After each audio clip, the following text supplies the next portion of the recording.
Okay, Yeah. when you're ready to start, just introduce yourself for me. Sure. Hey, y'all. I am AJ, aka Squid Tips, and I've been making YouTube videos for about 8 years. That's my primary platform. And they started out, I was making them about motorcycle stuff, and then I had some cop things happen to me, and then I started making them about police accountability and some issues. I was suing my local sheriff's department and that whole thing. And then I kind of moved. That brought me into the activist space. I live in Seattle, and so we had a big George Floyd protest, the Chop Chaz. A lot of people have heard of it. It was a big kind of national thing here in Seattle, and that got me very activated into other spaces, activist spaces, which a lot of them were trans people. And then eventually that led me to making a video called Transphobe to Trans Ally, which was a massive hit. It's the most popular video I ever made. The one that I thought was going to tank my channel, but actually like blew my channel up. And since then, in the last year, I've really been focused on doing on the ground organizing activism with the protest spaces here in Seattle. And then realizing that, I realized how specialized and important a skill set that was going to be for the future of this country. And so I started shifting my content to talk about that stuff. Yeah, and so I got fired about 6 months ago for running into a guy and screaming at a guy called Cam Higbee for ripping his little sign down when he was doing a little propaganda thing. And I'm sure some people in your audience know who people like him are. And yeah, I got a trans motorcycle crew. That's my other big thing. Got a whole bunch of trans people around me, just surrounded by them. So I am very engaged in everything related to trans people. So very much transition to being an ally. Yeah, Were you also doing like a cook channel, like leftist cooks? Was that it? I mentioned them. I mean, I've been, so for me, my political awakening, and I'm pretty new to it. Like I think one of the things that helps me with my content is like I don't come from a place of authority as like I know best and have been here forever. I didn't really go through college. I struggled with it. I kind of just worked my way up to a professional tech career in cybersecurity. And like I awakened in politics with 2016, like a lot of other people. And I went to YouTube as like the space where I could educate myself. And I started watching a guy who was very liberal named Stephen Destiny Bonnell II or whatever. And I don't watch him anymore. Right. And then I evolved to, that took me to like Vosh. And then that brought me into other like leftist video essayists. And I kind of had that route. And I'm now with all the people I'm surrounded with, I've been introduced to communities like the Zapatistas. And I'm very much like on that type of level now. Like we were very much looking at like indigenous movements. How did they resist, you know, like that? Cause that's what we see coming. We see a lot of chaos and disorder in this country and in the world, frankly, that we're going to need to be a lot more capable of defending ourselves from. So have you looked at anything with the Mapuche movement? No, I would love. They're also very. We actually have an episode where we get into it a little bit, where we go into different militancy groups, but they're mostly in South America. But it's not just one singular group. There's multiple Mapuche rebel groups. Oh, cool. Yeah, I would love for you to. You should put that in the top right like, of this section so that I can go click it and watch that video. Land reclaiming type of stuff mostly. I love it. I'm also very uneducated on the Kurds and the Rojavan women, but like my partner is ex-military. She has been paying attention. She's also some Guatemalan heritage and Mayan heritage, and like very working on connecting to that. And so she's been a hugely very important influence to me for helping me get educated. So yeah, I actually spent time in Syria, but it wasn't really anything with the Kurdish movement. So like only afterwards, when I came home, I started learning. And like I came home and George Floyd happened. And like, even though I wasn't like ignorant or anything, because I had spent so much time like not involved in American politics, because I'd been working with the Syrian civil war for so long, it kind of blindsided me. So like even I had a little bit of an awakening around it. Oh, wow. Yeah. I mean, I'm sure you go there and then it builds that connection to it and the interest. And you're like, oh, maybe this makes more sense to me now. Yeah. I mainly did like jihadist stuff there. Sick. So I don't know what's jihadist stuff. Is that like? oh, I like spent a lot of time interviewing people who are affiliated with Al Qaeda and stuff. wow, that would be really interesting. I feel like you'd learn a Yeah, lot. so it was like ISIS was rising, so like insurance wouldn't cover people, so it presented somebody who was a nobody with an opportunity who didn't need to work with insurance to go out there. Yeah. Oh, Super wow. dangerous though. Yeah, no, for real. One of the things that my partner talked about, because she went to Iraq and Afghanistan, she was in the military during I literally retired, or I graduated from high school in 2004. She's a year younger than me. So, and she went in right at like 18. So she talked about how like with prisoners, that like she knew people that got like just totally wrapped up, like wrong place, wrong time, and then spent like a year or whatever plus in detention, getting just treated terribly, and how it like built her interest in Arabic culture and Islam, and how she came back and like considered herself to be like Muslim, and like and how much she like cared about those people, and how and they taught her languages, and like yeah, it's just like the more you get out of fucking America, like that was one of the things when I left America and went to London and Paris and Rome, and like still like, you know, European white countries, but just like, wow, other countries do shit just way better than America. Like public transit and stuff, seeing how many motorcycles were there, like their streets were filled with bikes, not cars. I mean, there were still plenty of cars, but it was like way more bikes. And like how, yeah, like Americans just don't get out at all. We stick in our little bubbles and we just don't listen to each other. And we're gonna ride the fucking train all the way to American exceptionalism. Well, I mean, I've been, if you look at some stuff lately, like I've been saying for a while, like if you go back to the 70s and the OPEC embargo, because US supported Israel for the first time back then, like just because it made people wait in line for gas, political shifts happened. And so I've been saying for a while that if like Arab nations cared about Palestine, they would do an embargo. Totally.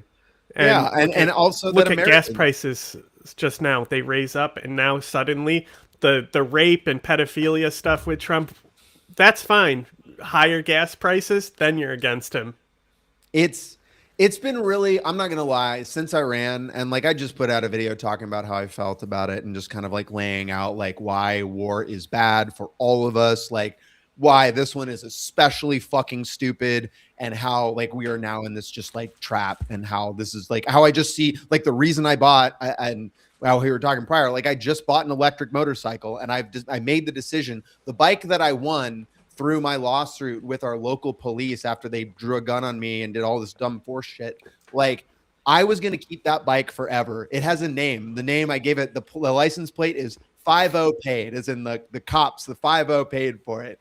And like, it was my glory bike. And it's like this fast, like super 1000cc. Like, I mean, I have so many videos of me just ripping like 160 miles an hour on the highway here. Right. But that thing gets 17 miles to the gallon. It is like unimaginable that gas prices at this point will ever go back down lower than what they are now. And I very much expect them to double within a very short period, and that period being a maximum of a year, if not quicker than that. You know, like everything is happening so much fucking faster. All of this was predictable, but not all of it is. I don't think not many people predicted to be this fucking fast. And so I got that EV, and like, other people are just, they're like, again, they're just waiting for it to hit their pocketbooks in the right way. I mean, like gas for me is $4.89. I just paid $4.89. That's not that bad. Like that's pretty much normal for Seattle, but like it's not just that. Obviously it's the fertilizer, like as a lot of the farmers and stuff have been talking about, like it is going to impact crop yields, and like oil and gas just go into everything in our economy is like driven on these, on it. Like just like COVID, right? Where it's like we shut down and then it took months for like things to get impacted. Like people do not fully appreciate how globalized our supply chains are, which are all things I learned in retail. Like that was what retail taught me, was just how much working for Apple specifically, like how much everything is just fucking, these companies are dialing that shit in. And the moment you have massive global disruptions like this, holy fuck. Like RAM prices. I went into Best Buy, $300 fucking for like 32 gigs. Holy shit. Well, that is AI. That's Yeah. AI's problem because they're just racking up data centers. Now they're starting to build data centers in Australia. So like to get a structure built on your property in your house takes like 2 years to approve. How long do you think it took for the AI data center to get approved for Like a Port month? Melbourne, right in the city center? A month, 2 months. 2 months. Yeah, Of course. pretty awesome. So that's Fucking happening. unbelievable. Australia has a water problem. Cotton on the Murray-Darling Basin is already draining our water table. And what's the one thing that AI does? Sucks your Drinks water up. goddamn water. And we don't have enough already. Yeah. And they're like, yeah, we need data centers. Australia has so much land and no water. Our governments are working against us actively. Yeah. Like they're jamming it down our fucking throats. That's what I'm same thing with security cameras here in our country. Like I just had a giant argument with people because they're just like, you got to understand, we want to put some cameras in front of this elementary school. And I'm like, why can't the cops be there? Why can't, like, you're concerned about people getting hit? Why can't we change the roadway? Why can't we do literally anything other than add cameras that increase risk for my community, for trans people, of marginalized communities? And these people are just like, they don't care. They just like, your concerns are, we don't care. Like they just will say it to your fucking face that you seem crazy. And and even while there's people out there like the Ben Jordan guy who does all these videos about the is it the flock security cameras? Flock security cameras. That's what it was. I was thinking Palantir, but it's one in the same. I mean, it all goes into the same shit at the end of the day, you know, like, and it's like, I mean, his videos truly show you how dystopian this shit is, and still nobody cares. Like, this is the thing that puzzles me about the United States. This is the country that always says, over my cold dead hands, my domestic enemies. Are they not there? And what's happening? Where is everybody? I don't understand. Like, where is this fervor that happened when there was actually no threat? Now there's a threat. Where's the push? You know, I don't get it. Like, where is it all gone?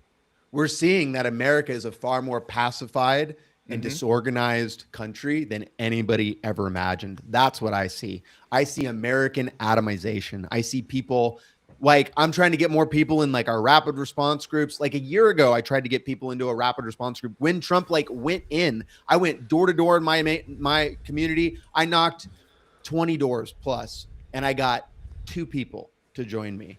And suddenly Renee Good, 2 white people die in Minneapolis. And like suddenly people want to like get some percentage of people want to get organized, but it's the people, it's only the people that are already like, they're in PTAs. They're already kind of doing some levels of organizing. Friend, what are you doing? I got a friend hanging out with me more. Speaking of which, like I'm helping bring trans people into this community, like literally trans refugees from other communities. That's where my mind is. And other people are like, we want to put this camera up. Like their heads are just in the sand, and they will not come out because Americans are so comfortable. They're so used to like being able to put their head down and the TikTok of our government. You know, of just like Republicans are going to hurt you, but then the Democrats are just like the pressure release valve where you get to feel like something is at least I'm not getting oppressed anymore, right? I mean, it's like never go forward. Yeah, exactly. Like, is it not perfectly displayed by the behavior of the Democrats and Chuck Schumer that they don't care Somebody about has Americans? to do something. Like it just we're all looking for the guy who's fucking everyone's lives up. Yeah, the shutdown. So my ex-wife was a government worker, and so I lived through multiple the previous longest government shutdown was right when me and my ex-wife had bought a home, and we had literally put out all of our fucking money and stretched our fucking pennies, and we were so like, we never had kids because we made the choice to have a fucking house, because in America you don't get the American dream. You have to pick and choose which amounts of the American dream, and we chose to happy in a home with some pets. But like, then the government shut down for 2 months, and we were in a financial crisis at that point that was extremely stressful, on top of her being forced to go to work and effectively threatened that, hey, you're not getting paid. We get it.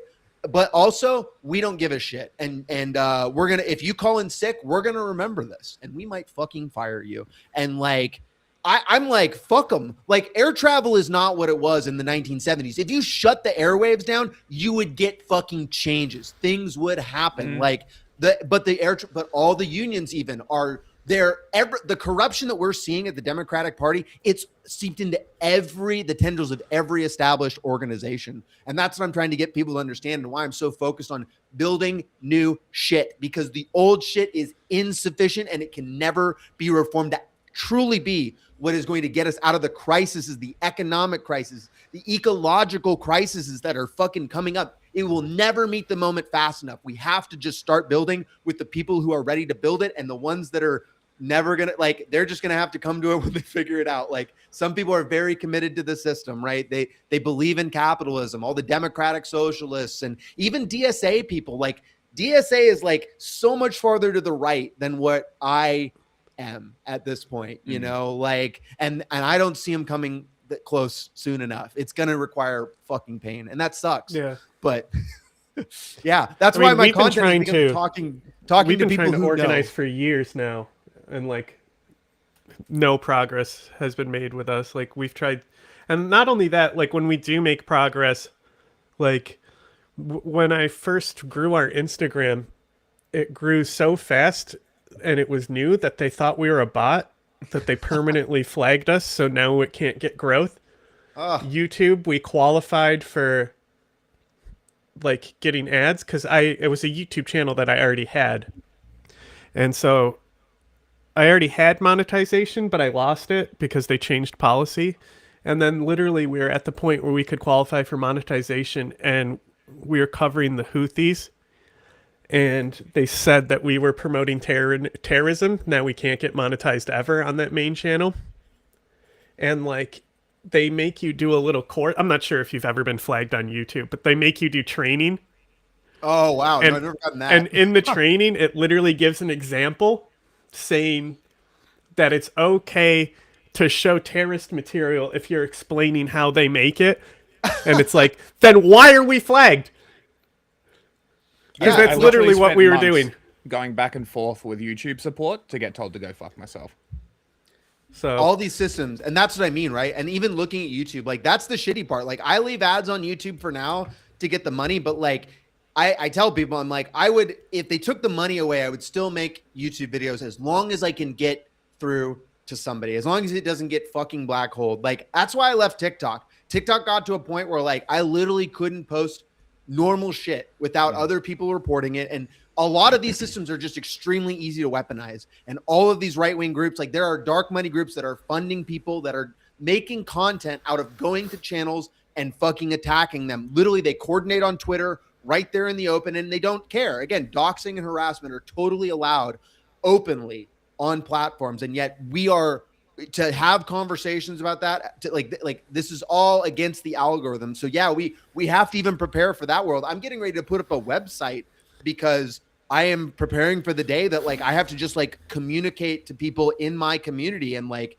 I can really only get it out to people I physically know, you know, on the ground. And I think other people aren't thinking about that. Like they're imagining a world where YouTube always exists and it's always going to let us say like to speak negatively about our government, and like even with the level of suppression that already exists, which is massive. Like YouTube has always been so tilted towards police violence because it doesn't let you show it. And I've had videos where it's like you get the 18+ rating just because you're showing what cops have done to other fucking people and you're breaking it down. And it's just like, yeah, like we're already on the back foot on these platforms. And, but even trying to get people off Discord is like difficult because it's just like the convenience of what people have. Like we're just so trained towards convenience, and Americans are so not used to trying harder or taking the harder path. They're so used to selling their privacy, selling their data away for convenience. And it's coming to a head. And like the communities that, like, again, I'm very connected to the trans community, and it's like, That's why I'm radicalized, because everyone around me, every day I wake up and like when a new law is passed, like Idaho just yesterday passed a law that said 5 years if a trans person walks into the wrong fucking bathroom, they can go to prison for 5 fucking years. It is a felony now. That passed the House. It hasn't, but very likely this is going to sail through the rest of their fucking government. But like every time that happens, trans people feel this psychic oppression, right? Even if you're not in that state. And it's because it's just, you feel the walls closing in and they keep coming and they're not stopping. And unlike ICE, which I can see people getting in rapid response groups and fucking trying, there is nobody talking about trans shit. I don't hear anybody doing shit here about it. And that's my main concern. And that's the next video I'm making, is talking about that, because yeah, it's just, nobody cares. Like, yeah, we really wanted to do like a alternate media thing that's not controlled by capitalist interest and stuff, but like you fight against the algorithm the whole time and it makes it pretty much impossible to do anything. Yeah, you got to build your own servers. You got to store your data yourself. You got to spread the word yourself. Like, we're really slowly getting into that world, and that's what I'm focused on. We're behind now, but you know what? In a year, I can have all that shit done. I've already got a Matrix server set up, which is way more secure than Discord ever fucking was. And yeah, I just stopped using my Discord account this week. I built a Discord community of 3,500 people. What's funny, we were watching a video and I sent you a message on Discord, unpaused, and you were like, I'm getting off Discord. I was like, God damn it. Yeah, I mean, I realized that I have to lead by example, because I talk to all the kids there, and so many of them are like young queer kids. And I'm like, you are the one. I'm impacted because government is absolutely monitoring everything I fucking do. It's going into a folder somewhere, and they're just waiting for the moment they can just like flip that switch and like come after me. And I'm literally just racing them to build power in my community to continue to raise the bar of like, oh, if we go after this guy, man, it's going to be a fucking pain in the ass. He's going to be a fucking total dick. I was in handcuffs like 3 weeks ago because I ran.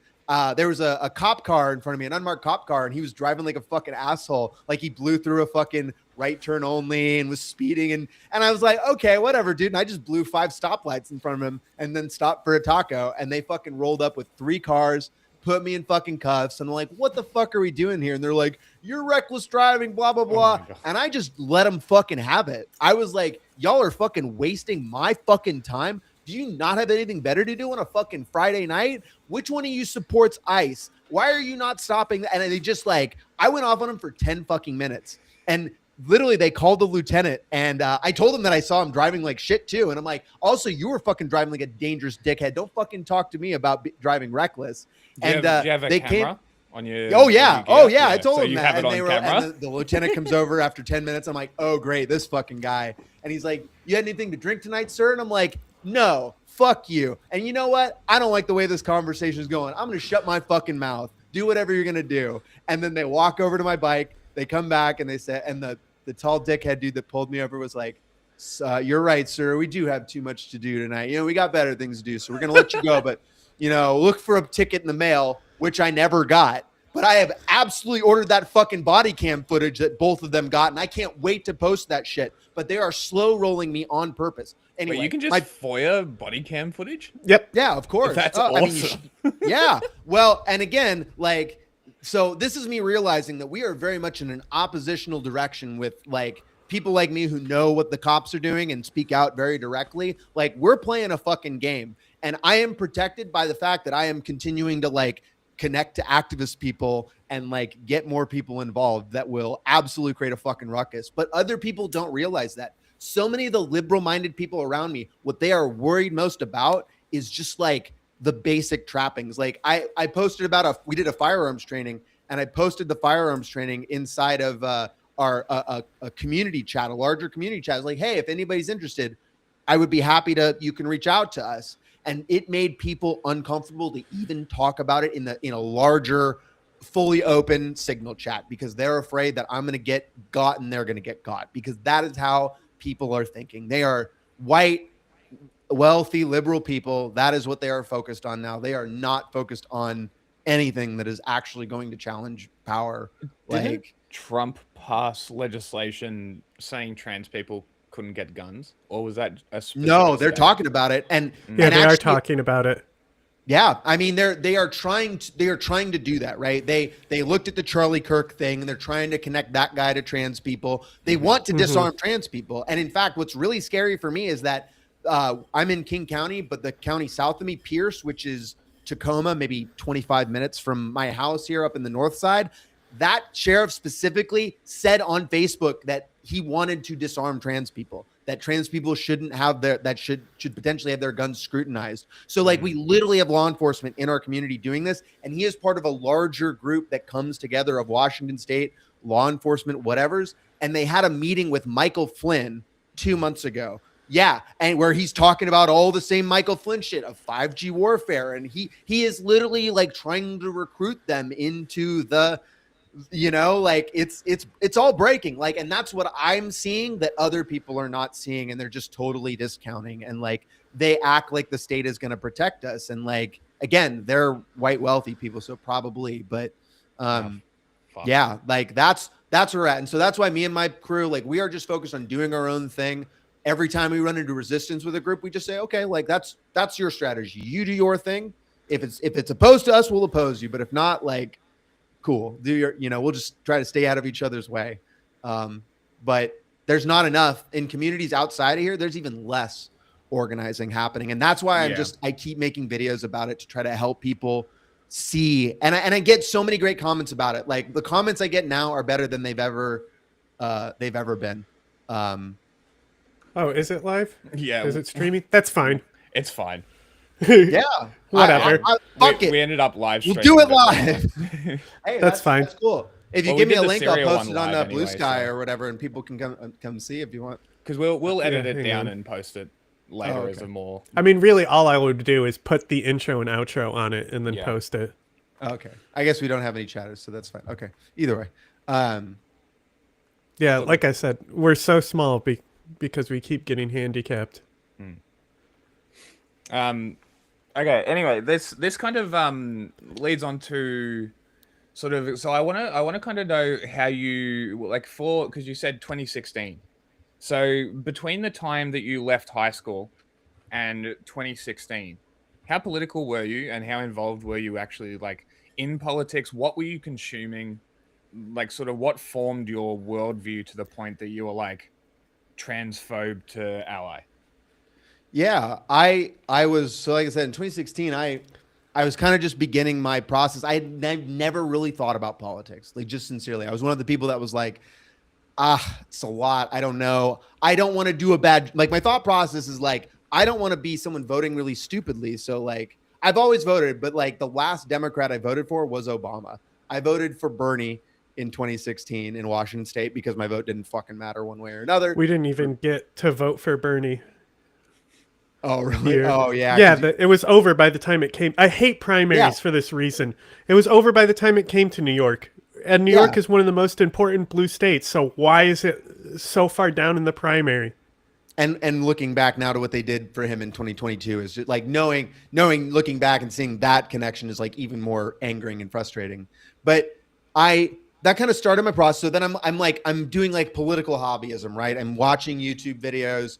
I'm listening. I'm hearing. I'm realizing like if somebody asks, like I'm anti. I don't want to be racist. I'm like personally not racist. I have like queer friends. I've got POC friends. I grew up like playing a lot of athletics in a pretty diverse community down in Vancouver, Washington, and like. Yeah, but if somebody said, "Hey, why shouldn't we be racist?" I could not have answered that question in any intelligible way, right? So very, very liberal. And then over time, as I get into the Vosh content and like, what is communism? What is socialism? Like, I start actually reading books and I start reading theory. I read the Communist Manifesto. I read Che Guevara's fucking guerrilla warfare. I read Mao. I haven't done enough anarchist reading, but I started reading, David Graeber and things like things that are more about anthropology, and then realizing, and that's been more current. But 2020 was when I went Anthropology to the is so slept on.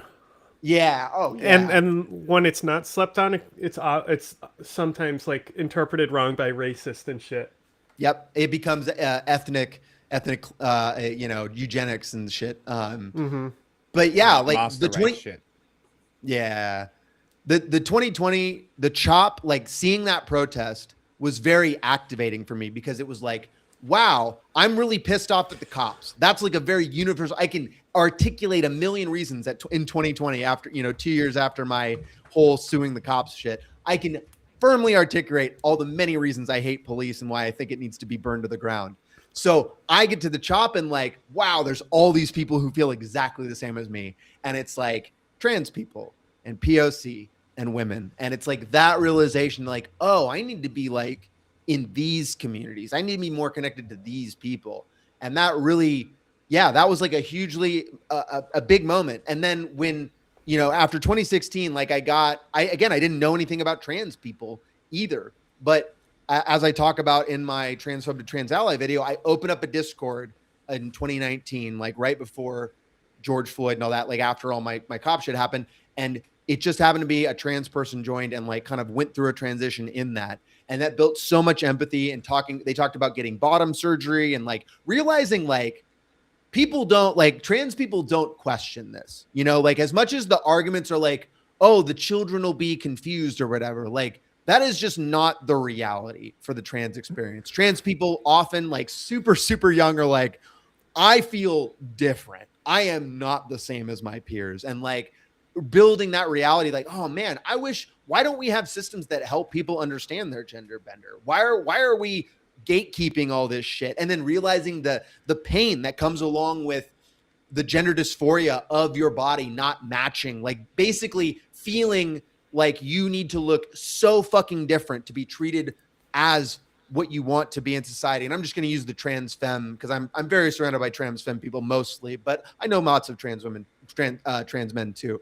But like the trans femme experience is just wanting to look like a woman externally for safety reasons, for so many reasons, because people just treat you different, but your voice doesn't sound right. And there's so much insecurity. And I care. And I'm like, wow, there's no reason people should feel so unsafe and so outed in communities. Like it sucks that like, even just and then I met my partner, well, that's later, but like after like getting with a trans person, that has totally evolved me like so much farther past even that. But like that experience made me want to speak out and say, I am tired of, and I'm in the motorcycle community. And that was also my realization that I could exist in motorcycle communities where people are, using F slurs and people are using edgy language. Like I can exist.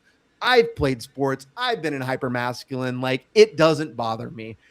But I could never bring my queer friends. I could never bring my ex-wife. And like that grated on me. And that was why I was like, I guess I got to create my own space. And that space needs to be very explicit that actually we support trans people in this community. And when I did that and when I made that video, I was totally unprepared for there to be just thousands of like queer women, trans people that were like waiting for a space, someone to say like, actually, you can totally come hang out with me, like, and they just really appreciated that.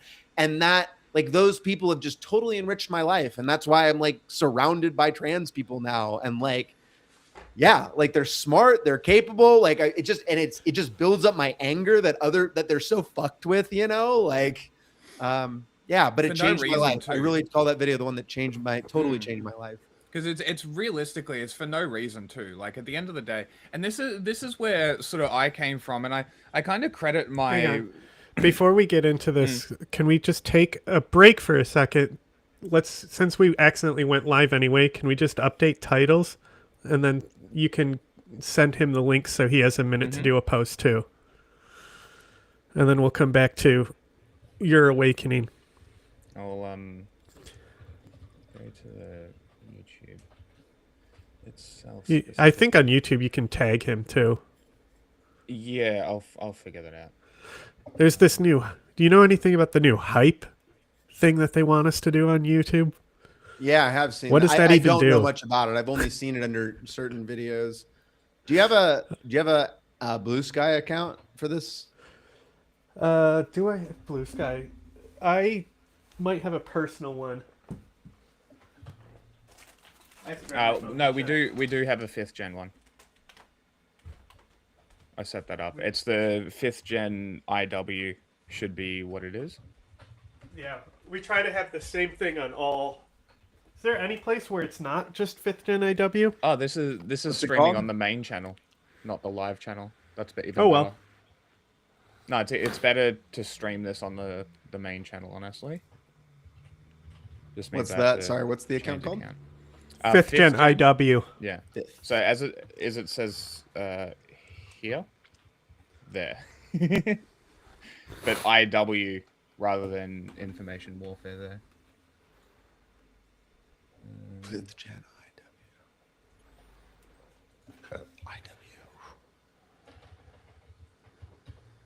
Oh, it's probably the number 5th. Yeah, 5 TH. Huh. Process of Deradicalisation. Oh, I see it. There it is. There you are. Wow, I have 26 notifications on Blue Sky. Let's see if I spelled it correct. I don't. I need to get better with just using social media in general. I mean, like I said, I used to be really good. I grew that Instagram account super fast. I think.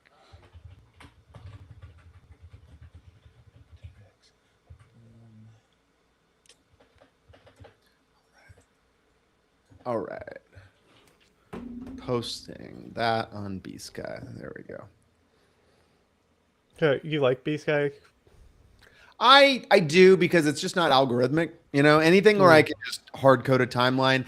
It's great for information. I can follow anti-fascist researchers. I can follow specific journalists in my community. I very much am scoping down what I am, like, my area of concern, and really trying to focus on my local community and build that network of people. And it's been very successful at doing that.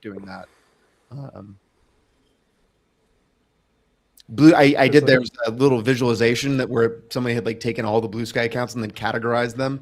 And apparently I'm in some like online gaming and developer, like I'm in that niche of Blue Sky, apparently. Probably because I was listening to like Jim Sterling and like I don't know, I used to listen to a lot of like, I don't know, those types of podcasts. Video game podcasts and shit. Mm-hmm. Developer podcasts. Do you do any of that? No, I mean, I write code when I have to. As a cybersecurity engineer, you know, you got to write code, you got to automate shit. I do a lot of, me and Chatty G, people bitch about AI, and I'm like, that's fine. AI is terrible, obviously, but like, I'm still using it to help me like build out my fucking Matrix server. It's way faster to like. Well, it's like the large language models are just. I don't know. I don't see the point. It's just reads to me like smarter child. Yeah, it's really bad. You know, they're totally misused, and like the accuracy rate is just, yeah, the QA of what the output is so fucking bad, which is why they shouldn't be being put in like most of what they're doing. But with code, like it's very standardized. Like these things are documented, and like it's for my use, which is just personal use on my. I'm not making a fucking commercial product. I'm just trying to get my shit running. It's insane that they're like building software this way, and they're getting rid of like real software engineers to just use fucking AI tools. That is very fucking stupid. And we're going to have so much more in shitification and problems because of it. Yeah, for fucking sure. I hate seeing the AI generated fucking people like Val Kilmer getting resurrected. Like that's so disgusting to me, like the way it's used. well, like in Alien, what's the newest one called? Oh fuck. Romulus. Oh yeah. One guy is a android, and that this is like before they were doing AI. It's more computer generated stuff, but like they talked to his family about it, and like he made it clear that like he would always want to go back to the series as well. And but then there's like other ones, like I think Star Wars with Carrie Fisher was a little weird. Yeah. And then they did Peter Cushing with that one too. Yeah. No, I notice it, and it pulls me out of it. That's for sure. And But like, there's a movie. It's called The Imaginarium of Dr. Parnassus. It's Jared Leto's last film, okay. and instead of like, not Jared Leto, sorry. Who is the Joker who died? Oh, Heath Ledger. Heath Ledger. Oh So- yeah. This movie. So they like, it's like, I don't remember. I know Johnny Depp is one of them, but when they go into the dream sequences, they shift him, and these actors who were his friends took over his role whenever they're dreaming. Oh wow. And so like that's how they figured it out with him, which I think is fine. You know, just like like Slipknot, right? Like one of the guitarists died, and instead of replace him, they've just been having somebody play his part off stage. Yeah. I mean, I was talking to people. It's like, I think there's a little bit of a problem with some of the biggest the arguments and things that I hear from people is obviously, again, young and queer people. It's a lot of art people, and they're really upset because they're like, this shit is going to take away creative jobs that we could have, and they're totally right. It's coming for a lot of jobs like that, because that's the main goal and purpose of implementing AI tools. It is not the quality, it is the quantity, the ability to just remove human elements that are just the mushy part. Because I think a lot of companies have realized that like unionization and labor power are going to be a big fucking deal, and people are going to be demanding it. But yeah, like I think that I mean, we're going to need to adapt to a world. There are just a lot less creative jobs. Like creativity, I kind of think it's almost in some ways it's good, because I don't like commodifying art like at all. I think it cheapens it, and I think it's yeah, like especially and like even having to warp it to meet like algorithms and shit. Like we're just all the subtle ways we're adapting our brains and our communication to like accommodate the platforms that really don't give a fuck about. I mean, us. look at how the language has softened because of TikTok. Yeah. Right, because of TikTok censorship, people refuse to say the word suicide. Yep. And say unaliving, just as an example. Like, this is a very common problem where the literal lexicon is being censored by algorithms through self-enforcement. It's insane, and nobody like, seems to care. And I The make fun next of generation all the talk like that time. unironically. Yeah, literally. And then I make fun of fascists all the time for self-censoring, because these guys are always the free speech warriors, but they're so scared to spell out it's that meme gay slurs. It's very funny. where it's like Vegeta, and it says, "Oh, look who can't say," and it's like whatever slur, whether it's the N word or the F slur and stuff. Yeah. But like that's how, because like being part of the community, like when they're too scared to say slurs, I find that if you respond very aggressively back to them and call them the slur that they're too scared to say, it immediately disarms them, and they're immediately on the back foot because they don't know what to do. Because for them, because it comes from like a place of fear of being seen as gay. So as soon as you start saying that to them, their brains shut down. I confronted some Christian nationalist people who were protesting at a mosque just very close to me that I just kind of found. And I'm there, I'm like starting soft, but I'm like, hey, what are y'all doing here? Seems like they don't want you here. So why are you here? You think you just get to be here? And he kind of fell over, and he was a younger kid. I mean, the kid must have been like 22. He was fresh out of college, right? So it's like, this isn't fair one way or another. But he's like, oh, you think that like why are your fingernails painted? Are you not a man? And I just like laughed in his fucking face. I was just like, the fact that you think I give a fucking shit what you think about how I look is just such a fucking joke.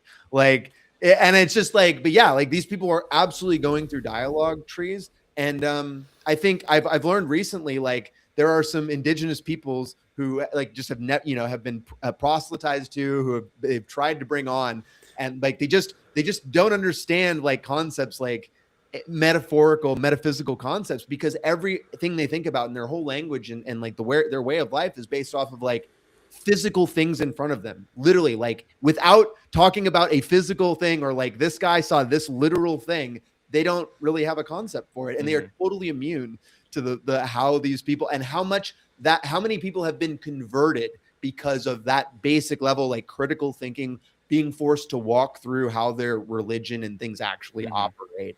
And so that's how, when I'm communicating to people now, I am just trying to get to the fucking point of like, what is the core problem? Oh, the core problem is you just literally don't care how trans people have to exist in life. You don't care about that. Great. Let's have a conversation about why we should care about that then.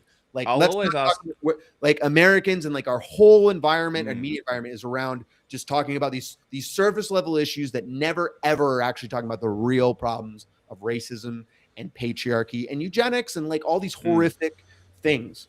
We're getting closer. We're getting closer, but yeah. And in the process of me doing this whole thing with John is learning a lot about America and its history and how it's operated and how it's gone through eras and how it's treated non-Protestant, non-white people within the country.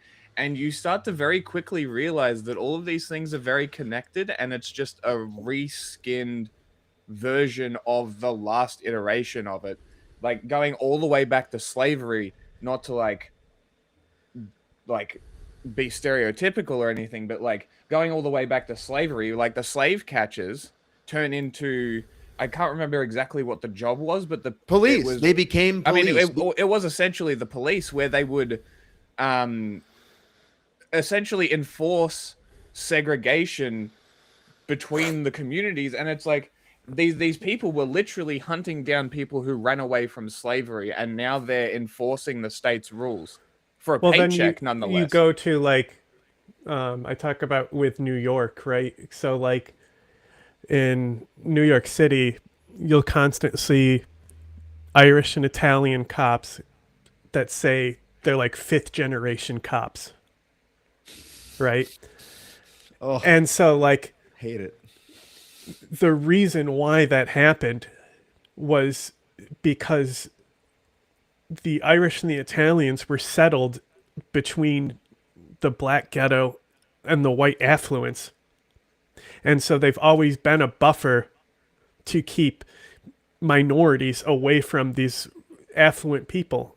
And they eventually just become the enforcement to enforce this line of segregation.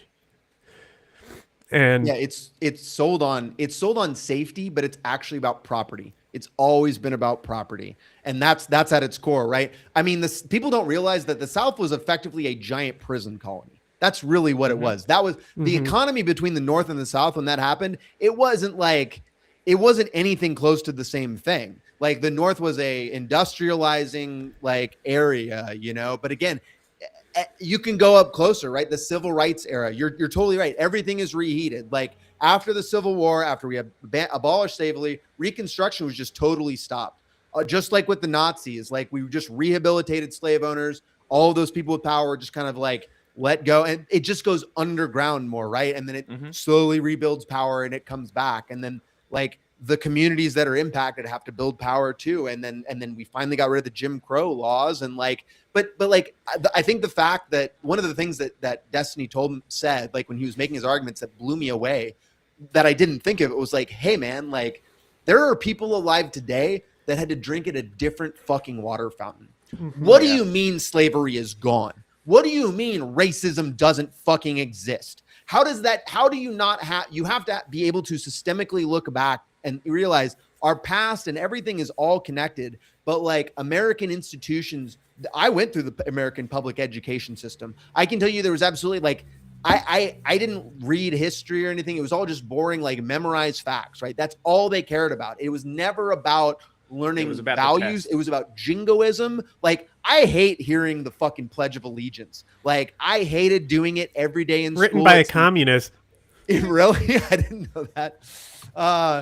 Yeah, I hated it. I had to, when we did the city council meeting, they do the fucking Pledge of Allegiance, and I'm like, this is disgusting. I'm not fucking putting my like anyway, but like that was what was critical, and like I had to choose to read history. And like the cool thing, and I think the reason I have hope is that people go from being a Christian nationalist to being a leftist. I am surrounded by people who grew up in very religious households, oppressive households, and then found their way out and like are now part of and doing amazing things. People that were part of the military who were, you know, probably not Graham Plattler level, but like people who were into it and then realized, oh fuck, this is really bad, and now are like working to atone for crimes that they feel like that guilt and sin that they feel like they basically just can't get rid of.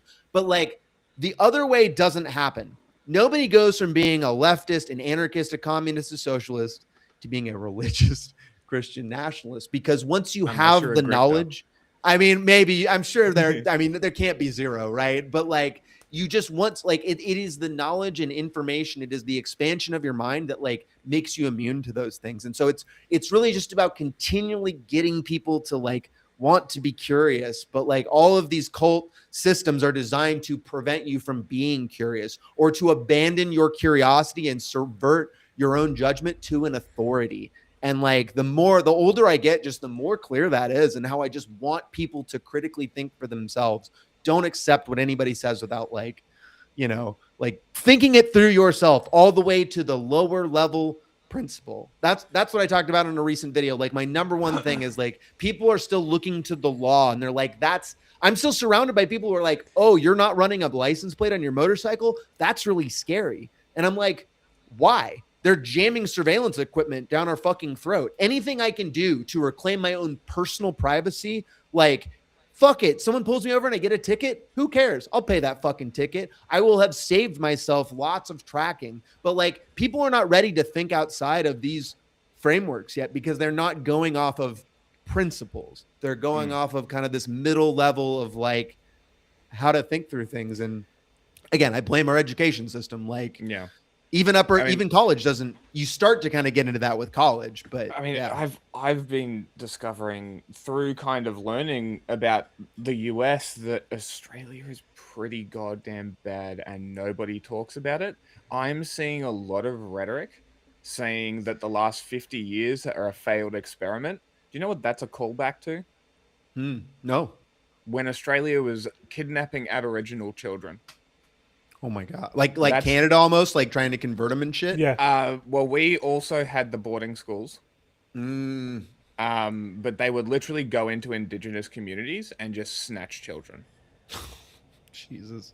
And give them to like white families or what? Exactly. I mean, we did that here too. They basically did child protective services because the reservations like end up being like, sorry to use a harsh word, but they end up being shitholes where there's litter everywhere, and that's just how it's designed. So then the state sends their child protective services rep in, and there's trash in the yard and all this stuff, and it's now an unsafe thing for the child, so they would remove the child. That continued until the Clinton admin. Wow. Yeah, defund it so much that you create a situation where it gives an excuse to intervene. Totally. Classic, yeah.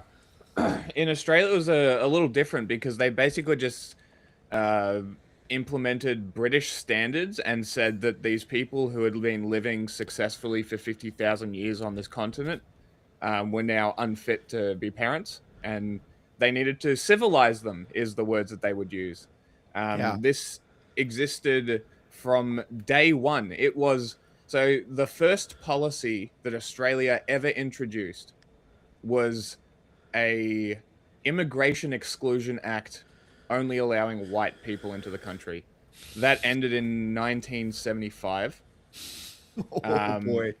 When was Australia a country like formalized? 1901. Okay. Is when we became a federation. But it was a colony like back in the 1600s, right? 88. Okay. I'm going to say. Yeah, I mean, it's just more empire, colonialism. Like we are running through this is where we're at in society, like with the global economic climate crisis. Like we got to come together as a global community to get rid of these fucking leaders that we have, which are totally either feckless and incapable of rising to the moment, or are actively accelerating us into nihilistic global destruction for their own selfish ends, because they all believe they're going to get out of it with their wealth and privilege, which they probably will if we don't fucking do anything. Yeah, well, they'll go to New Zealand and hide in their bunkers. They'll just bounce between countries, right? Just like how in America, Amazon tried to play different states off of each other to get better tax, better services, to get states to compete for their fucking business. Meanwhile, I can tell you in Seattle, they do not contribute fucking shit to our fucking community other than jobs that are vanishingly smaller. Like there's way less and they're way fucking shittier. And Amazon is a dog shit company to work for. They will only pay you because they are just, again, like it is like perfect. It is tech wage slavery. But yeah, we got to come together because your government sucks. My government sucks. Your Keir Starmer fucking sucks. Like every government, there is no government. We have not invented the right system yet that is just and good for humanity. We haven't figured it out yet. So we all need to be rapidly iterating on new things to get out of it because unfortunately we don't have the power and people are not waking up fast enough. And like, I've also learned people got to like see something to believe it. And like, they believe in capitalism as much as it sucks ass. They're like, well, it's working and it's here. So yeah. And the big problem again in Australia is like, people need to see things. And what they see is a lot of people who aren't white Australians. And then you get the fascists saying, well, housing is expensive because of all these non-white people that are here in the country. And they don't look at the fact that the landlord class owns a vast majority of that land, and they're the one who sets the price. On top of that, they also never take into account that the landlords in the cities take advantage of international students, overcharging them for rental properties, which overall raises the price of rentals because landlords are parasites and they will get as much money as they can. And if somebody is charging $800 a week for a 1-bedroom dog box in the city, that's going to be the new standard. Why wouldn't they? Money. And it's like people don't think about this and they're just like, oh, it's the migrants. What? We can't. Systemic thinking has been bred out of our entire, like, just they do want us to see the systemic. And that's why Luigi Mangione was so great, because he brought very much like attention to a systemic system that people could like, oh yeah, you're right. Like that's it. But for whatever reason, like there's people that see it and they're just not doing enough about it. And then there's a lot of people who just want to deny it because it's inconvenient to them. The reason I stopped watching Destiny was because he started excusing Palestinian genocide, and I could not follow him down that path. Like when he was starting to like make up reasons to be like, oh yeah, this airstrike, it killed some innocent people, but like Hamas was in that hospital, right? And I was just like, I'm off this train. I don't trust any of our intelligence. I don't know who to believe. How can I over here be like making choices that say, oh yeah, that was totally justified? Like that, I didn't get to the like, oh no, this is genocide until later, but it was very clear to me that like you are willing to excuse other people's lives and deaths like in a way that I don't think is right. You know, that's like a golden rule situation to me. Yeah. And like, we're not even following the golden rule at that point. Like, I don't want somebody to look at my health distress or like if I just happen to be born there. And I think that makes a lot of Americans uncomfortable. Even my parents, I love my family. My family is filled with amazing, great people. But there are some that are like, they're well off. Like they've got big houses, nice cars. They've always been like, you know, they drive the nice big trucks and stuff. And like, they care about, they speak care to trans people. They treat them kindly personally. Like they're nice in person, but they have friends who are like MAGA. And they have friends that are part of like they're part of the petite bourgeoisie class, right? They're small business owners. Like they're kind of in that higher level echelon of your local community that a lot of people get into, which gives you more access. And like, yeah. And like, they are in this moment, you know, me getting fired from Nordstrom, like at no point have they offered to like help me, you know, at no point. And I've very expressly been like, hey, things are getting really bad. Things are like difficult. Like, what are you doing in your community? Like, have you looked into it? And they're just like, nope, we're good. Everything's fine in our community. And then, but as I talk more, I realize, oh, they're going to church. Oh, what's your pastor saying about what's going on? They're just saying there's evil people and God will get them. And that's it. And that's the whole thing. Like that's there. Again, it's like, stop. There are all these systems and all these authorities that are telling people, stop, don't worry, like it's gonna get, we're gonna figure it out. And like, but again, like neoliberalism has taught people this is the end of the world. Nothing can ever change. We're always going to be in the back and forth. But that's not this time. Not this time. Everything is fucking changing. And it started with tariffs. Tariffs started the process of totally reshaping the entire global economy in ways that we will never come back from. And Americans have, again, working for Apple taught me how much, again, that supply chain, right? Like how 10% more on China, which went way higher, went to like 25%. Wow, we make every technical electronic component over there. The entire supply chain is over there, and you cannot move that back to America. And Steve Jobs said that back in 2010 that you can't do that, and nothing, and it has only gotten more entrenched. And Americans will deny that forever because, because the problem is like even if you wanted to do the tariffs, you have to set up the business beforehand. And I'm pretty sure Biden was setting it up to do so. Yeah. And then Trump just torpedoed it and was like, haha, tariffs. They're like, what?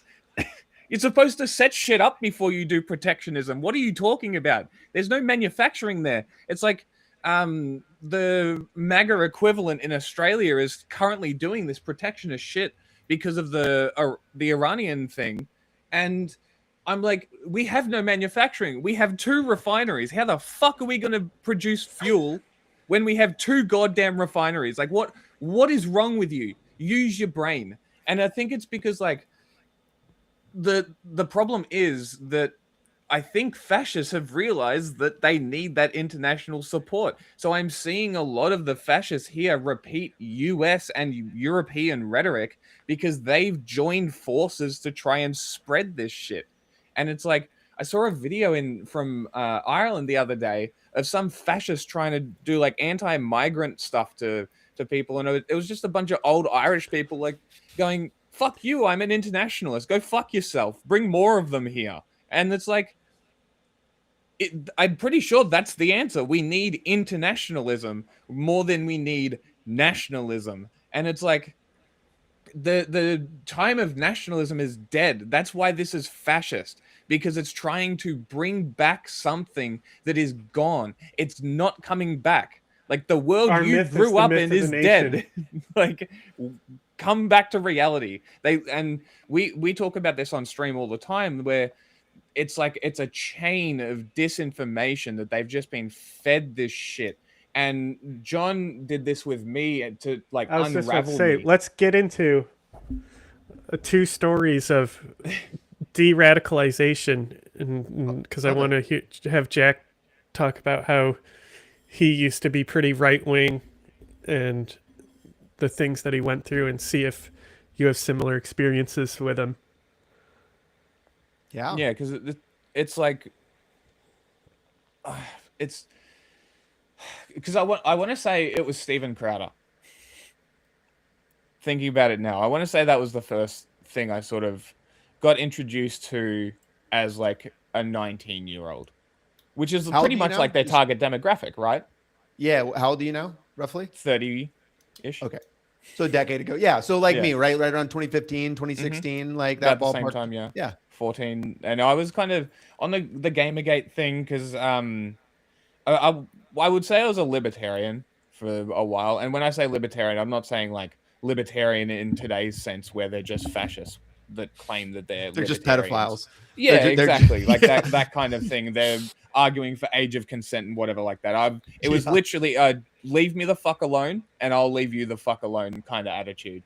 And I think I want to credit that for the reason that I never sank too far into it. Like I've like you, I've never really been racist. Like I don't really care. Like okay. And as I've grown up, I've become more. It's more of like, it's not a conscious racism, you know? Yeah, systemic. It's like that you might still be in, right.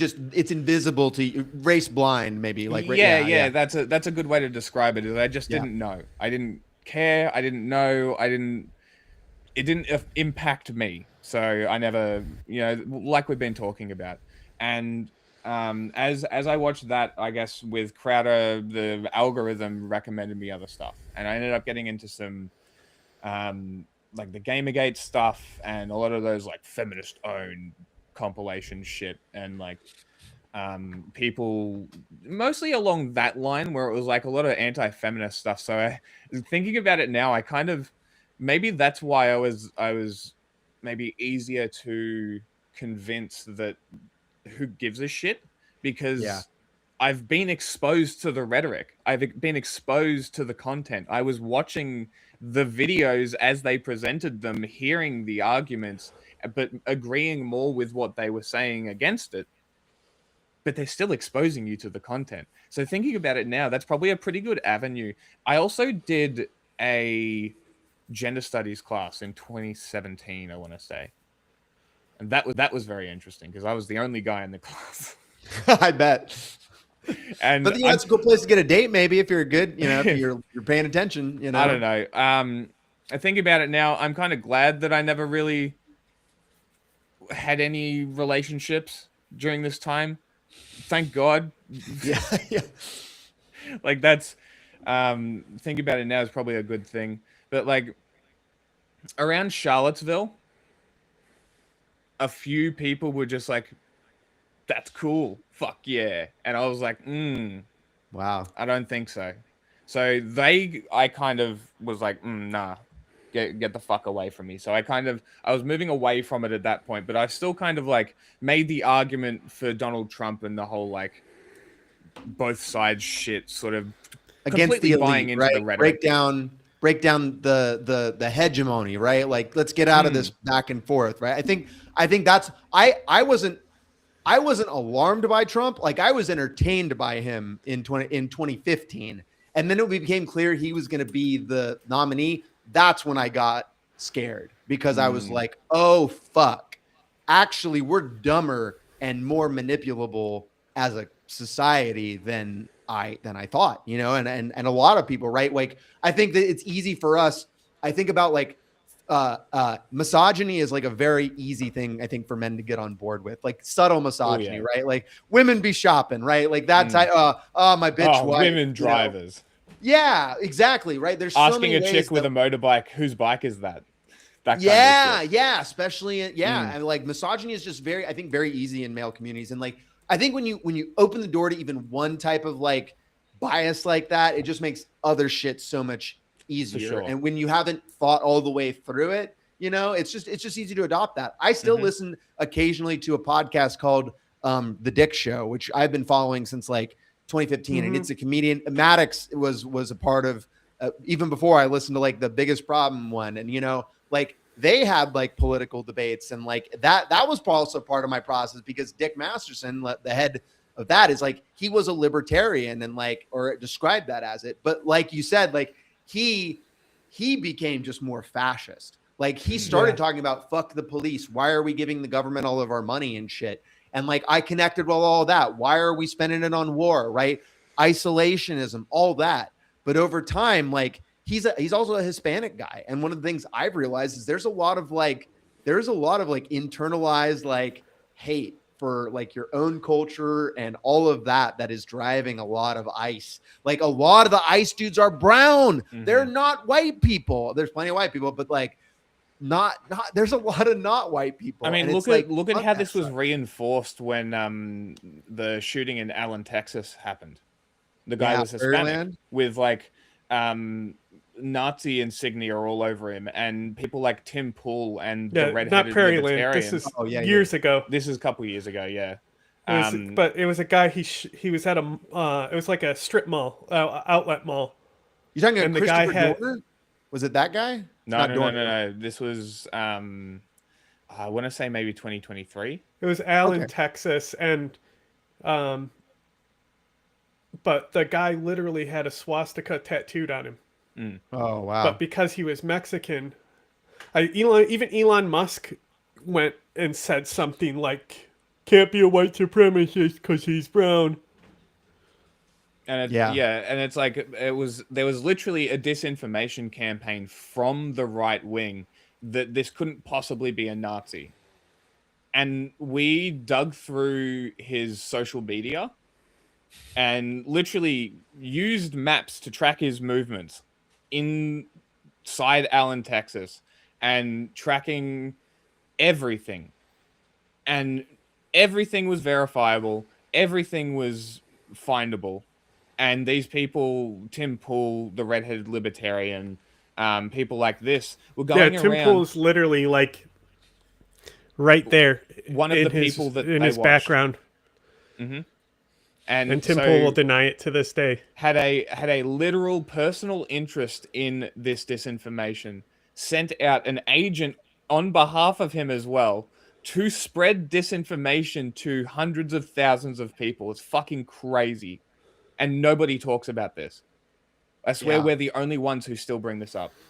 Yeah, well, it's And it's because like, it's not violence, right? Like mm, violence is what breaks through the algorithms, right? We have built a shock culture, a culture that craves violence and craves spectacle and craves novelty and craves that dopamine burst. Like I can tell you that it's so disappointing. The more it sucks, but it's like I realize how much short form content, how many people talking to Cam Higby, I learned that like these people get all of their information in 1 to 3 minute shorts, all of it, if it cannot be contained in that, and they will not do additional reading or anything. And so it's like, and they form a very strong opinion about what they feel from that, and like, it's the classic Garfield. It's like, you are not immune to propaganda. People have the propaganda, just like in being an American culture and like our American exceptionalism. Like we are so drenched, every country, like every nation and as people, like we are, class consciousness is super low because we're just drenched in other things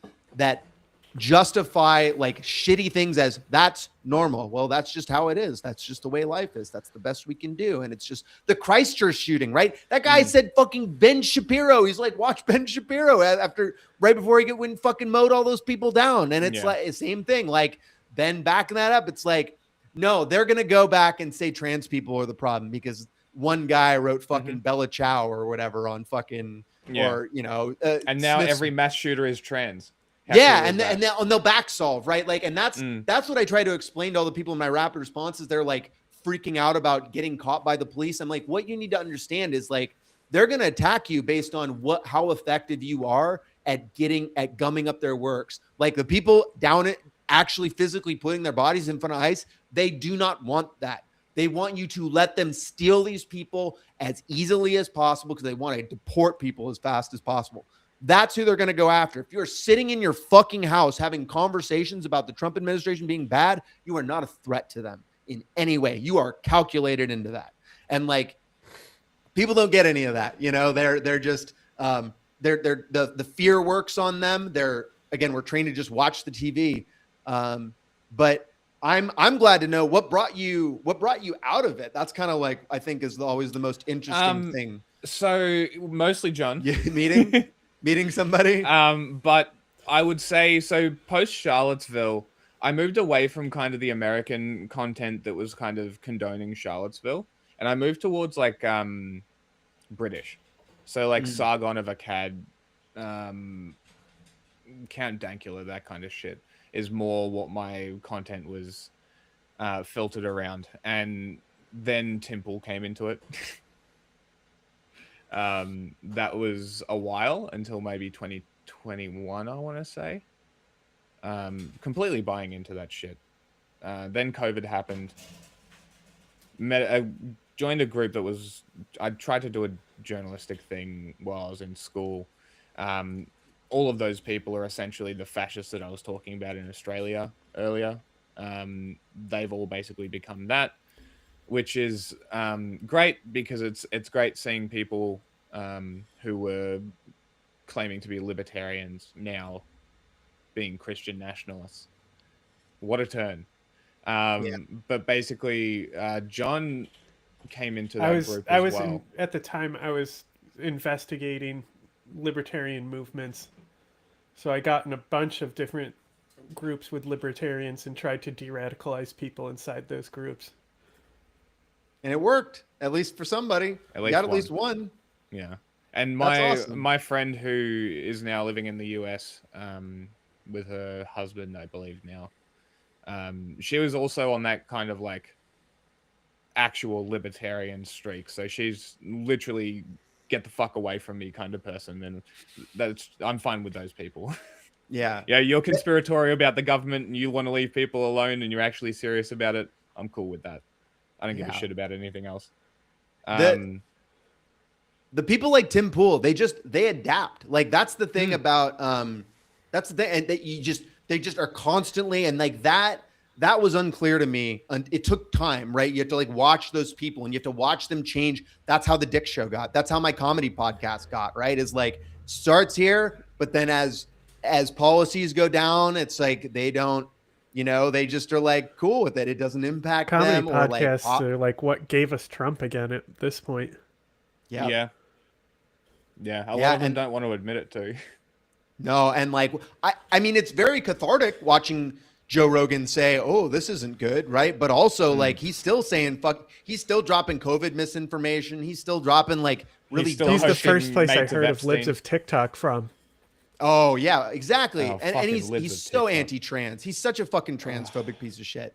Like, and yeah, like sports is the thing I fucking am just like I hate now. I after playing it and enjoying it and like watching football and loving it for so long, like I don't give a fuck about any of it. And I hate anyone who like, I don't hate them, but like I have a strong reaction when people seem to give a shit a lot about sports, because it's like, this is just, it's all gambling now. Like even the trappings of like giving a fuck about like the actual mechanics and what is happening in the game is just so much down the fucking shitter compared to, can I make money off this? Am I winning? Like, am I winning my little fucking bets? And like everything has become capitalism and extraction. And like, yeah, like Americans are just kind of going along with it because all these other people that are willing to adapt to it and trying to like looking out for their own, all the misinformation people, like the fact that there's a total ecosystem for these people of like dark money now. We're seeing Israel like openly saying they're paying American influencers to make content.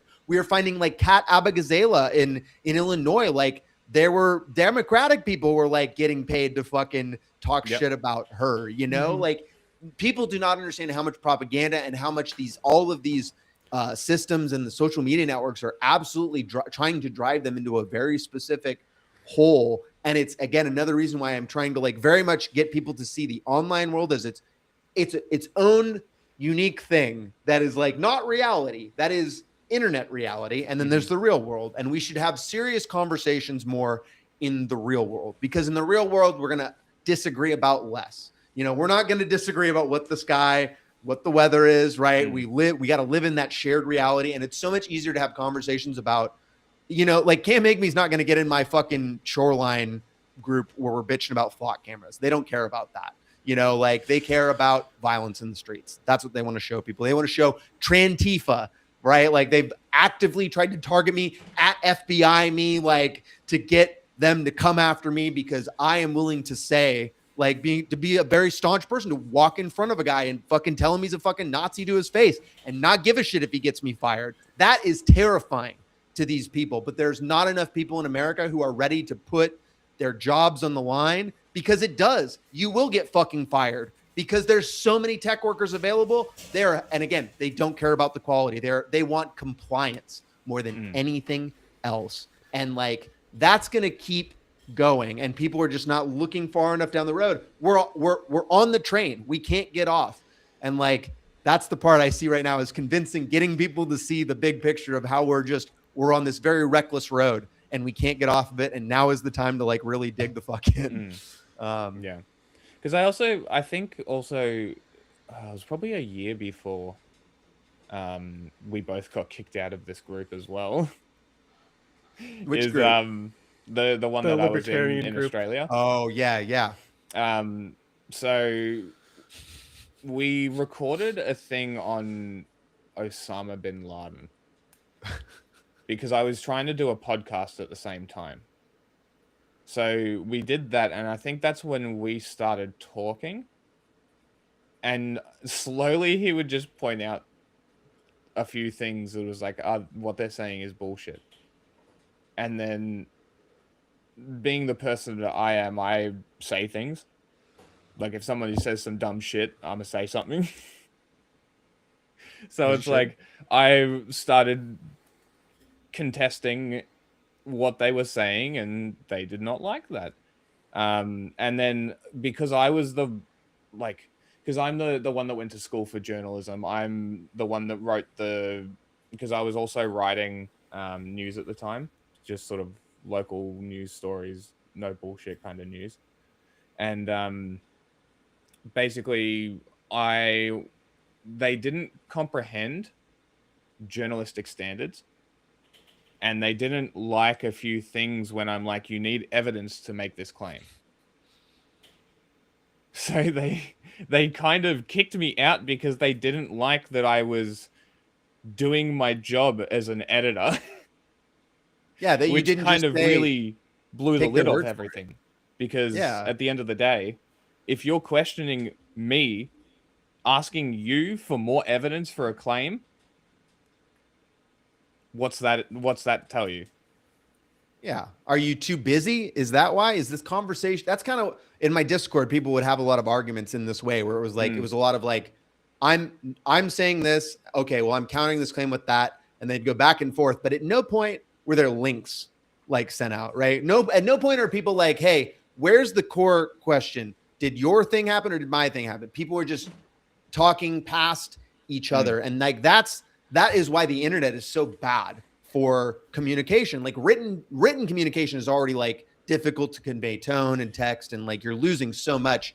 And like, but again, as people, like we're trained, more and more people are being trained to have all these arguments online with people in a worse communication method, because they feel like, again, they want to have it to the world. They want to have it with lots of people, but it's like, you need to scope down your conversations, and you need to be focused on, who do I need to be having conversations with? What do I need to be having them about to move the fucking needle? And that's why when I was in my flock, this argument I was having about deploying these automatic license plate readers in my community, just to like be a safety thing to improve safety for kids walking across the streets during a very specific time of the day in front of this elementary school. And I'm like, why are we so dead set on the fucking cameras? Can we not build a roadway that is safer? Can we not build a fucking thing over the top? That's the conversation we need to be having about. And like, I put my shit out there, but it's like, okay, you're not changing your mind. I'm not changing your mind. Okay. Then when we go to City Hall, we're just going to kind of be against each other. And like, I need to know that these are going to be your talking points, and I need to speak directly to that. And I also need to know that like, you're on the side of power. Like the cops are just going to get these anyway. I'm very aware that the city council is just going to jam this. We're never going to be able to stop it. And it's like, but because they always use kids.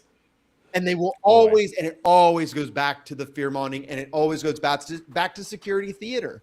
And again, that's important, right? Because we're learning, I can't work with that person. I've given them every opportunity to like give a shit, and they're not going to do it. I need to not waste my time. I need to focus on building power, either a separate crew to like do something about that, and we're going to come together, or I need to pick a different battle and I'm going to pick a different battle because I'm going to let other people worry about that. Because I don't think I can I think I'm more important helping the trans people in my community, getting people moved, because so many of them need to get the fuck out of the Kansas shit happening of invalidating people's licenses. That's fucking crazy. And actually, I personally know somebody who they don't live in Kansas. They live here, but Kansas invalidated their birth certificate because their birth certificate was changed after transition, and they've invalidated because the verbiage is what you were at birth. So it's like now in Seattle, it's like a fucking problem, because if she needs to use that document somehow, she's got to figure out anyway. But it's just like,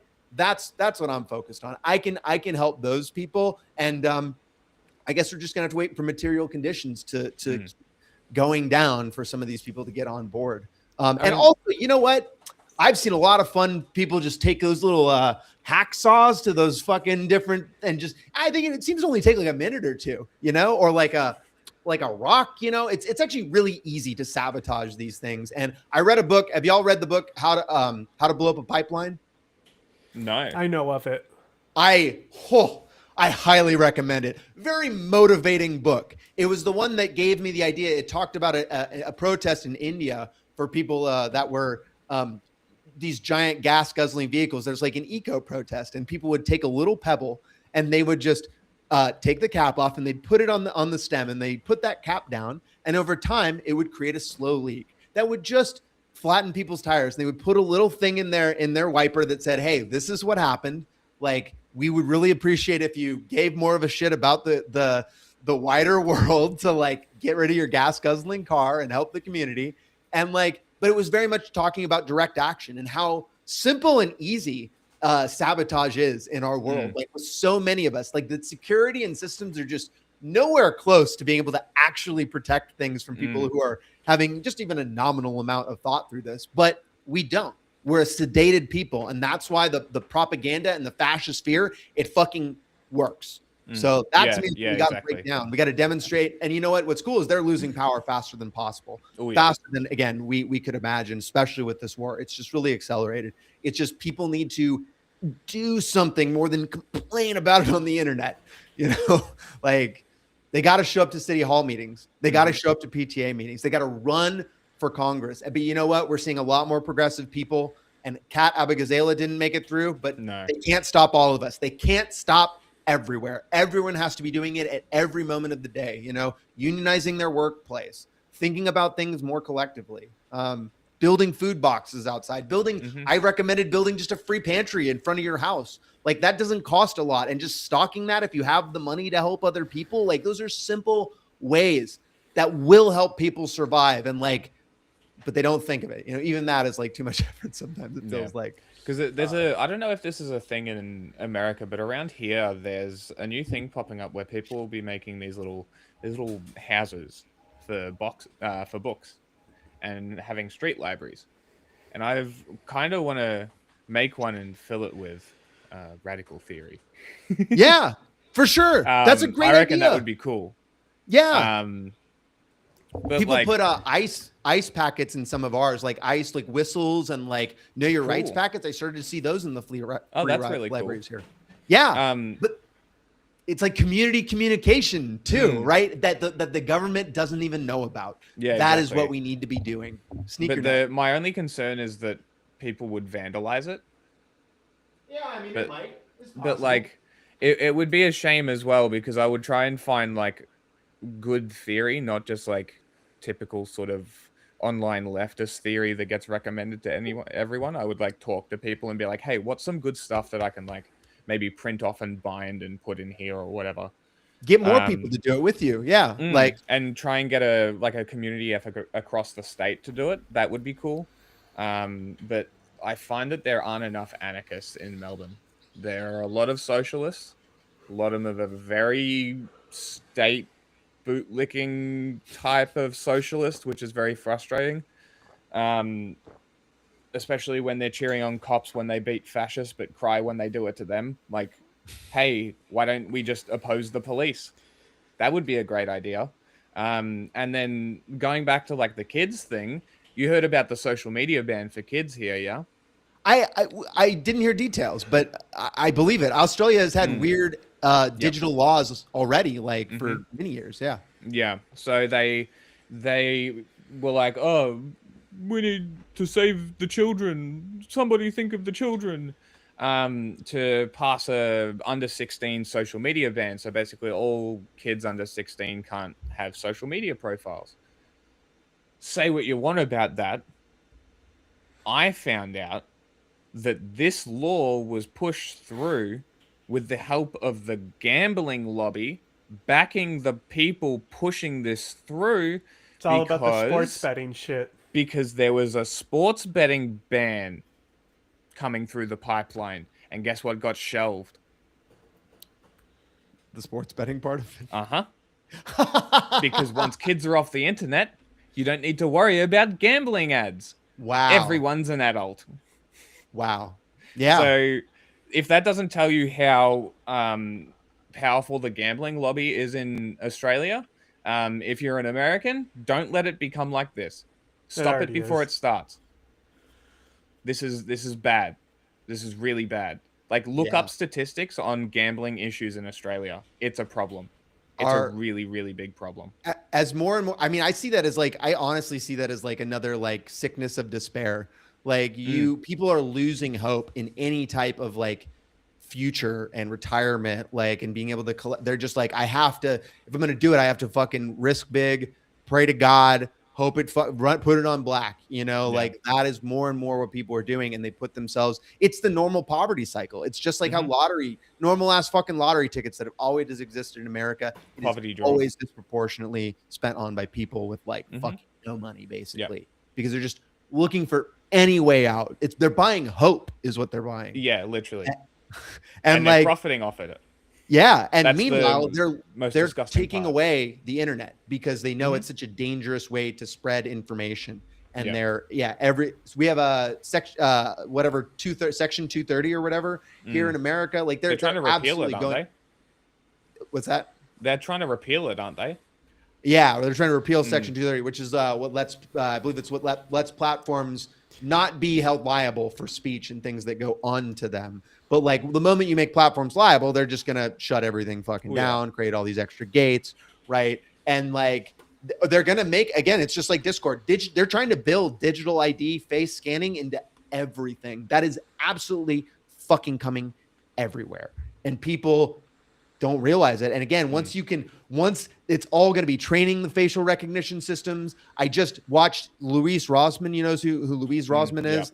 Yeah. He just had a video yesterday about how he created, it was awesome. He created an ALPR like website where it will inform you of meetings and things happening in your area related so that you can go get active. Awesome. But it was because a woman was fucking caught by a automated face ID. It caught her for a fucking felony, and it was wrong, but she sat in prison for 6 months, lost her job, lost her car, lost her house, like totally ruined her fucking life because she was detected as the wrong fucking face ID piece. But more and more, like everything is going to go into these automated systems that are going to call you a minor or not. And like the options you're going to have for not doing it, for turning it off, are just not going to be there. You're not going to have the option. And it's all going to also be feeding capitalism. They're going to be building ads off of it. It's going to get even more targeted. Like people have to be disconnecting. I just bought 2 hard drives. This system I'm on is Windows 10. Windows 11, I'm not fucking doing. We're going to Linux, dog. Sorry. Like that's what he's doing too. Yeah, done with it. Fuck you, Microsoft. This is what did it. Like I've been laughing about that for so long, but like I'm fucking ready. I want my aggregate search functions and internal AI. Like you can train an internal AI and not use water and absurd amount of electricity. Like, and going back to sabotage, I'm genuinely like come to the same conclusion, especially after learning about the Clarion-Clipperton zone and them trying to take these fucking nodules off the ground by dredging the ocean floor. Do you know what happens to the sediment after they dredge the ocean floor? Oh God, what does it do? It stays dredged for they don't know how long because they tested it. Because they're just like, well, we dumped the soil back in the ocean. And it's like the sediment is still floating. It hasn't settled yet. That was 30 fucking years ago. And they're dredging the ocean floor right now. An Australian fucking company is dredging the ocean floor for these nodules of precious metals that have formed over millions of years. What kind of life do you think is on these things that they are not taking into consideration? What kind of environment are they completely destroying in the ocean floor? We don't know anything about the ocean. It is so crucial to the earth, and people are just like, nah, fuck it, dredge the ocean. Yeah. What are you talking about? I just bought a gardening book because I'm learning again. I'm really like stepping back and I'm like, I need to learn needle and thread. I need to learn fucking sewing. I need to learn like practical skills because that is going to none of that is going to be accessible in the future. And it's all going to be way more necessary. But one of the things it taught me was it was talking about soil rotation. It was like, actually what we've learned, a lot of people think you need to rotate it or whatever and pull things out, dead shit out. And like, but actually we've learned is that soil is a whole ecosystem and you actually don't want to, once it like, you don't really want to disturb it as little as possible, as long as it's like not toxic or whatever. But like, and everything you're talking about is like, it's an entire ecosystem that they're just like, rip, and it's just like what animals and how much the ocean is important to our ability to breathe fucking oxygen on this earth. Like it's crazy that it's even gotten this far, and it's not stopping. And it's like it's why I'm totally comfortable coming off. I realize like I'm the insane person now in people's families, is like the guy who won't shut the fuck up about the planet is dying and we need to change. But I'm like, someone very, very important to me when Trump got elected, and I was like, please get involved, please do something. This is going to be really bad. Maybe you want to sell off your stocks. And like, they were like, they're an older person, they're like 60, and they were like, you know what? Yeah, you're I think you're just gonna have to deal with this. Sorry, like we're old. I'm gonna go live retirement and I'm gonna have a good time. I've been around a long time, and yeah, I did. My generation didn't do a good job of stewarding this world for you, but sorry. Yourself. And like it was a joke. It was a joke, but it was like I know you're serious. I know, first off, I know you're fucking serious, but two, the joke isn't fucking funny. Like the world we're gonna have to live in is not fucking funny at all, and you're going to be alive for another 30 years, so you're going to get to fucking experience it. Like, but that's how I come off in lots of conversations now, and it's like people do not fucking get it, and it's sometimes it's better maybe to talk to individuals who care, and we can come up with plans, and like we can synthesize information. I didn't know that, and I'm like, oh wow, that makes me even more alarmed, and that's a data point I can use in conversations and like keep together. But it's called the Metals Company, by the way. What was it? The Metals Company. The Metals Company. Okay, yeah. But Peter Thiel is also trying to do this. Oh yeah. He is evil. Yeah, well, and that's another thing. Evil. People don't understand that. Like, I've listened to some podcast interviews for people who have done like long form interviews with these people in the background, like talking about what they see in the future, right? And all this techno futurism. And like, the more you talk to these people, the more you realize that they are preparing for mass, like they are building their fortresses. They are making themselves more resilient. And like the problems they're trying to figure out is how they're going to get their private security people to keep them safe. How much are they going to have to buy them and to keep those people? How many people do they keep around to protect them? Like, that is the conversations they're happening. They have given up on the world and are totally and are just totally like, they're not going to solve hunger. They're not going to solve climate change. They're just going to, this is my theory, is that these Elon and Gates and Palantir and Alex Karp and fucking Peter Thiel, they are obsessed with living forever, and they are just doing everything they can. They want to build the general AI that is hyper, takes us to this next compute, because they think that is their way out of solving death. That is my theory. That is my they believe in quantum immortality. Yeah, they're chasing immortality, and they're happy to burn for all of us to die on the hopes. There's that infamous. We should eat. It's an infamous Peter Thiel clip where they're like, "You want humanity to survive, right?" And like he's hesitating before answering. What he's actually answering there is that he believes that we can evolve into this new cyber being type thing. It's a quantum immortality type of thing. The book that is from, or that talks about that, is called The Romance of Reality. And I actually read it like 3 or 4 years ago. And I found it to be very hopeful, because the premise of the book is like, okay, second law is like, energy cannot be created or destroyed or whatever. Or like entropy. Like entropy is just a thing. So a lot of people get nihilistic because they're like, with entropy, that means the world's going to end in heat death. And that can make people depressed. And it was like, okay, but let's take a step back. And like, as humans, we're never going to exist in a world. Like, we're always going to exist where energy is possible. The sun is going to be there for all of us forever, effectively. So what if we didn't operate that way? And it talks about how we can keep advancing in like effectively technology, and the reason life exists from from the universe's perspective is to generate entropy as fast as possible. And like, I read that book and was like, oh, that's interesting. And when I heard shit like that, I was like, oh my God, people are like really twisting this into like to justify, the nihilistic suicide. And I was just very unhappy with that. Like, we got to stop the billionaires. They cannot be convinced to get us off of this path. That is something talked about in How to Blow Up a Pipeline. Clearly people are not willing to become uncomfortable to stop them. Because at the end of the day, if we stop buying from them, we stop using their shit, their money dries up. So at the end of the day, we have the power, and that's the thing that people need to come to terms with more than ever before, I think, is that we are the majority. Yeah. They have no power realistically, only if we let them. And this is why None of these people are willing to protect themselves. Yeah, No, exactly. Elon, none of these people, I could beat the shit out of all of them. Mm. Fist fight, no problem. Like they're all like, fucking. The most puzzling thing is the poor working class who go to bat for billionaires. That is the most puzzling thing. Like 50 years of trickle down fucking bullshit. You've seen nothing. Your family has lived in a shack in Appalachia for 35 years and you've seen no change. How are you still believing this? So I don't get it. I watch a YouTuber recently called Prairie Fire. He's he's a farmer out in Nebraska.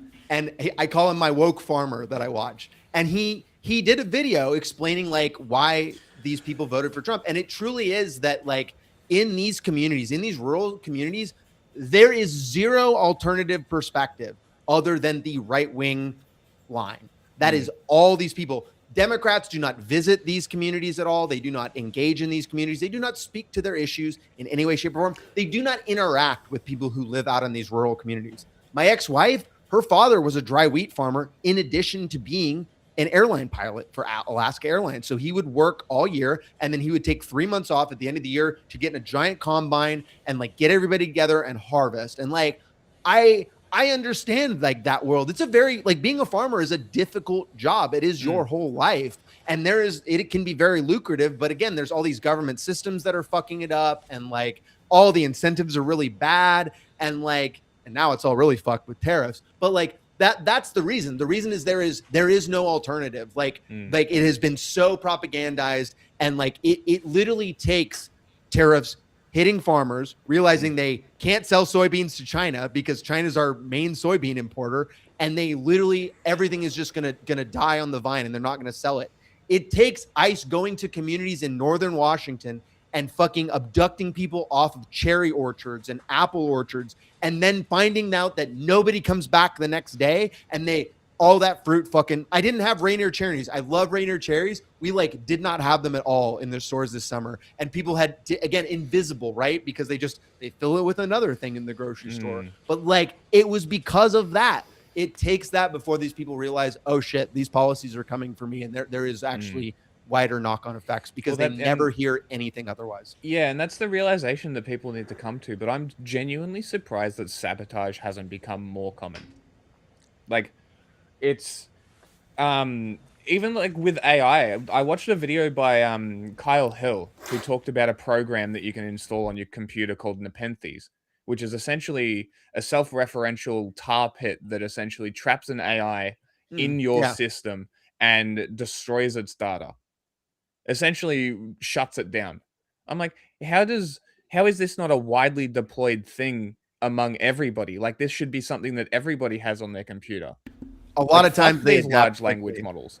Sorry? A lot of times companies find that stuff and they detect it quickly, and then they build it in. Yeah, because they create these loops and like another thing is poisoning the data. Like a lot of people like putting like watermarks or subtler things inside your content. Like a lot of that stuff worked temporarily, but then they figure it out, and it's just like any level of security. It's a constant cat and mouse game. Yeah. And the people need fighting it. There's not enough people fighting it. Like I can tell you from a cybersecurity perspective, like people getting master's degrees in cybersecurity are coming out and there are no jobs for them. And not even that, they are not qualified for the jobs that exist because what the actual job is now and what they learned are just totally different fucking things. And that's why it's like, me being out of the market, like I don't even feel bad. Like I'm a very skilled engineer. Like any company that wants a good price on somebody, like can totally take me, but they're not going to because like it is what I say and like my social media is just way too dangerous, and they're not going to take that risk, especially since like somebody has come after me all fucking ready.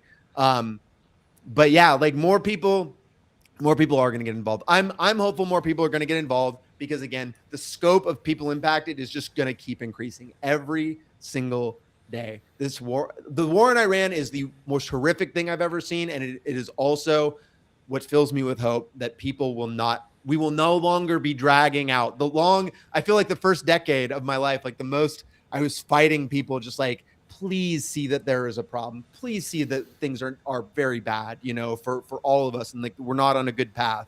And like, these people are lying to you, and they're actually extremely fucking racist, and they actually do not give a shit about you.